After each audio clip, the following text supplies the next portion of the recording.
ஒருத்தி ஒருவனை நினைத்து விட்டால் அந்த உறவுக்கு பெயர் என்ன?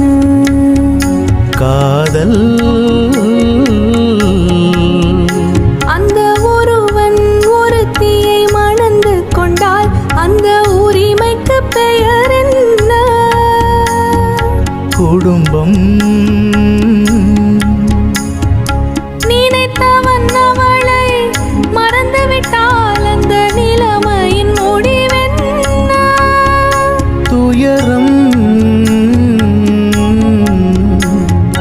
பிரிந்தவர் மீண்டும் சேர்ந்து விட்டால் அங்கு பெண்மையின் நிலை என்ன? மௌனம். ஒருத்தி ஒருவனை நினைத்து விட்டால் அந்த உறவுக்கு பெயர் என்ன? காதல்.